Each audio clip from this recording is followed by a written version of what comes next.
వస్తున్నాయి. మరి కాకపోతే ఏం చెప్పండి. ఇక్కడ పవన్ కళ్యాణ్ చేసిన వ్యాఖ్యను కూడా మనం గమనించాలి. చాలా ఆవేశంతో ఆయన అన్న డైలాగ్ ఏంటి అంటే, ఖచ్చితంగా అటాక్ చేశారు, అసలు సామాన్య ప్రజలు ఎలా రివర్స్ అటాక్ చేస్తున్నారు, ఎక్కడ ఉంది, ఇంకా వాళ్ళనే పట్టుకోలేకపోయారు, ఇంకేం చేస్తారు వీళ్ళు. ఇప్పుడు పోలీసులు ఇమీడియట్ గా ఒక రోజులోనో లేదంటే ఒక గంటలోనో పట్టుకొని వస్తే, ఇదిగో అసలు ఈ గంటలో మీరు ఎట్లా ఎంక్వైరీ చేశారని అడుగుతారు కదా. ఇది జరిగిందో ముఖ్యమంత్రి మీద. సో లోతైన దర్యాప్తు జరగాలి. ఇది కుట్ర కోణం ఉందా, లేదంటే ఇంకెవరన్నా చేయించారా, అసలు ఎందుకు చేశారు, ఎవరు చేశారు, దీని వెనకాల ఒకళ్ళు ఉన్నారా, 10 మంది ఉన్నారా, ఏదైనా డబ్బులు తీసుకొని చేశారా, అసలు వీళ్ళ టార్గెట్ ఏంటి, మోటివ్ ఏంటి అనేది పూర్తి స్థాయిలో విచారం జరగాలి. జరగకుండా ఇమీడియట్గా వచ్చేయాలంటే అదే 4 రోజులు 2 నెలలు కాలేదు కదా, 3 రోజులు అయింది జరిగి ఇన్సిడెంట్, 4వ రోజు. సో తేలుస్తారు, పోలీసులు ఆల్రెడీ పట్టుకున్నారు, విచారం జరుగుతుంది. పోలీసులనే అంశం వచ్చింది కాబట్టి ఇక్కడ ఇంకో టాపిక్ కూడా మనం యాడ్ చేసుకుందాం. పోలీస్ వ్యవస్థ గురించి కూడా రకరకాలుగా మాట్లాడే పరిస్థితులు. ఇప్పుడు ప్రచారాల్లో పోలీసుల పాత్ర కీలకమే, అది తెలుసు. ఎలక్షన్ టైంలో కూడా వాళ్ళ పాత్ర చాలా కీలకం. ఇప్పుడు అధికార పక్షంలో ఉన్న ప్రభుత్వాన్ని విమర్శించాలన్న ఉద్దేశం అది, లేకపోతే ఏంటి పోలీసుల గురించి చేసే వ్యాఖ్యల గురించి మీ సమాధానం? ఇప్పుడు పోలీసులు ఎవరు ప్రభుత్వంలో భాగమా లేదంటే ప్రభుత్వానికి వ్యతిరేకమా? అసలు వీళ్ళు మాట్లాడే వాళ్ళకి కనీసం ఐడియా ఉండాలి కదా. పోలీసులు ప్రభుత్వం కోసం పనిచేస్తారా లేదంటే అపోజిషన్ లీడర్ల కోసం పనిచేస్తారా? ప్రభుత్వంలో వన్ ఆఫ్ ద పార్ట్. ప్రభుత్వం చెప్పినట్టే పోలీసులు వ్యవహరించాలి కదా. బట్ ఇప్పుడు ఎన్నికల కమిషన్ ఆధ్వర్యంలో ఉంది పోలీస్ వ్యవస్థ కూడా. సో వాళ్ళని సస్పెండ్ చేయాలన్నా ఇంకోటి ట్రాన్స్ఫర్ చేయాలన్నా అది అధికారం ఇప్పుడు ఈరోజు ప్రభుత్వానికి ఉండదు. అంటే ఎలక్షన్ కమిషన్, స్టేట్ ఎన్నికల కమిషన్ ఆధ్వర్యంలో ఉంటుంది. సో అది విచారం జరుగుతుంది కదా. జరిగిన తర్వాత ఎవరున్నారనేది తేలిచ్చినాక మాట్లాడదాం అంటున్నా. మేము చంద్రబాబు నాయుడే ఇది కుట్ర చేసి చేయించాడని కూడా మేము కాదు కదా. ఇప్పుడు ఎవరో పార్టీ వాళ్ళు ఒకళ్ళిద్దరు ఆరోపించుండొచ్చు.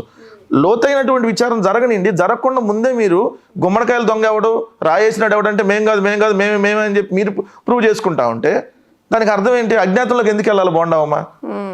అలా కొడుకులు ఫోన్లు స్విచ్ ఆఫ్లు ఎందుకు చేసుకుని బయట ఎక్కడికో ఉండాలి అంటే ఇలాంటి సిచ్యువేషన్ ఉంది, ఎందుకు వెళ్ళాలి అంటున్నా నేను. మీ దగ్గర లేకపోతే ధైర్యంగా ఎదుర్కోండి. పారిపోయేవాడు అని అర్థం కదా. మీరు 16 నెలలకి జైలుకి జగన్మోహన్ రెడ్డి గారు పంపితే ఆడన్న పారిపోయాడా? ఇదే లోకేష్ ఢిల్లీ వెళ్ళి పారిపోయి వచ్చాడు. ఛానల్ నా మీద కూడా అరెస్ట్ చేస్తారు. పాయింట్ ఏంటి, గులకరాయికి ఇంత సీన్ చేయాల్సిన అవసరం ఏంది? తగిలింది గులకరాయే కదా అనే కామెంట్స్ కి. సరే, అదే గులకరాయితో కొట్టించుకోండి వాళ్ళు కూడా. అదే గులకరాయితో కొట్టించుకోండి. గులకరాయి చిన్నదే కదా, అది పెద్ద చిన్న గాయమే కదా మీకు. చిన్నదే కదా, గులకరాయితో మీరు కూడా దండించుకోండి. అయ్యా గులకరాయి చిన్నదే కదా అని కొట్టించుకోమనండి. కనీసం మానవత్వంతో మాట్లాడాలి. తెలుగుదేశం పార్టీ, వాళ్ళకి సంబంధించినటువంటి మీడియా, వాళ్ళ దత్తపుత్రుడైనటువంటి పవన్ కళ్యాణ్కి మానవత్వం కాదు కదా. మనం అడవిలో ఉండేటటువంటి క్రూరమైన జంతువుల కంటే ఇంకా హీనంగా మాట్లాడుతూ ఉన్నారు. అంటే వాళ్ళకి భాష రాదు, వాళ్ళు ఆ క్రూరమైన జంతువులు ఎలా ఉంటాయో అటువంటి స్వభావం కంటే వీళ్ళ స్వభావం ఇంకా డేంజరస్ స్వభావం ఉంది. అట్లాంటి రాజకీయాలు నడుస్తున్నాయి ఈరోజు. పాయింట్ ఏంటంటే, ఒక ముఖ్యమంత్రి మీద ఇలా అటాక్ జరిగింది, ప్రజాస్వామ్యానికి అది కరెక్ట్ కాదు అనే మాట వాళ్ళ వైపు నుంచి అసలు ఒక్కళ్ళ దగ్గర నుంచి వచ్చిందా? అండ్ వచ్చినా కేవలం అది ట్విట్టర్లో ట్వీట్కి మాత్రమే పరిమితమైందని చెప్పారు. ప్రధానమంత్రి మోడీ గారి నుంచి మన పక్క రాష్ట్రమైన తెలంగాణలో కేటీఆర్, హరీష్ రావు దగ్గర నుంచి బట్టి విక్రమార్క దాకా, అవతల స్టాలిన్ గారి దగ్గర నుంచి అవతల మమతా బెనర్జీ దాకా అందరూ దీన్ని ఖండించారు. ఎందుకంటే ఒక ముఖ్యమంత్రి మీద జరిగినటువంటి దాడి, అది కరెక్ట్ కాదు. దాన్ని ఖండించి మీరు కూడా ప్రతిపక్షాలుగా ఖండించి తొందరగా తేల్చండి, ఒకవేళ మా కార్యకర్త ఉన్న వాడిని అరెస్ట్ చేయండి అని అంటే అది మీరు లేరు అనే అప్పుడు అర్థమైంది. అంత తప్ప ఇదిగో పలానా తెలుగుదేశం వాడిని అరెస్ట్ చేస్తున్నారు, ఇదిగో మా మీద కుట్ర పన్నుతున్నారు.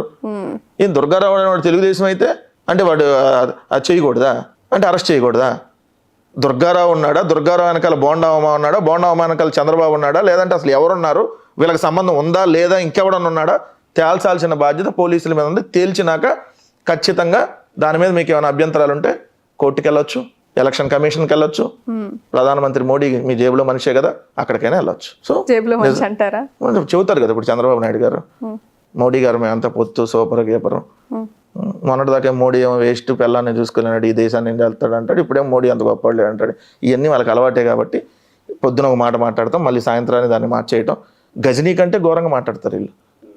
ప్రజలు మర్చిపోతారనే ఫీలింగ్ లో ఉంటారు. మీరేమంటారు అంటే, జనరల్ గా ఏ వ్యాఖ్య చేసిన తర్వాత ఆ మార్పుని ప్రజలు ఏంటంటే ఇప్పుడున్న పరిస్థితి చూస్తారు, అంతకుముందు ఎప్పుడో జరిగిపోయి ప్రజలు పట్టించుకోరని ఒక చిన్న పాయింట్ ని కొంతమంది ఒకప్పుడు అది ఉండేది. నేను ఎందుకు ఆ మాట అంటే, ఒకప్పుడు ఈ యూట్యూబ్ ఛానల్స్, ఇంత సోషల్ మీడియా లేదు కదా. అప్పుడు ఆ పత్రికలో రాస్తే ఆ పత్రిక యాడ ఉండేది తెలియదు, తెల్లారిపాటికి ఆ పత్రిక యాడ ఉంటుందో తెలియదు. యాడో లైబ్రరీలోకి వెళ్ళి ఎవడన్నా ఎతికితే తప్ప ఏది ఆ ఇన్ఫర్మేషన్ కోసం దొరికేది కాదు.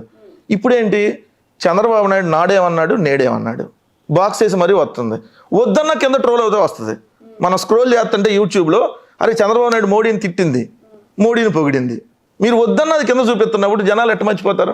పదే పదే వస్తుంది కదా. చేతిలోనే ఉంది కాబట్టి అందుకనే చంద్రబాబు నాయుడు గారు ఏం మాట్లాడాడు, ఏ విధంగా ఉన్నాడు అనే దానికి ఈ టెక్నాలజీ వచ్చినాక చంద్రబాబు నాయుడు ఒకటి అంటాడు, ఈ టెక్నాలజీ నేనే కనిపెట్టా అంటాడు. ఆ టెక్నాలజీ వచ్చినాక నువ్వు ఓడిపోయావు, ఎందుకంటే నీ బండారం మొత్తం ఆ టెక్నాలజీతో బయటపడుతుంది కాబట్టి. నువ్వు కనిపెట్టింది లేదా టెక్నాలజీని, బట్ నువ్వు అట్లా సొల్లు కబుర్లు చెప్పుకుంటా గడిపోయి ఉన్నావు.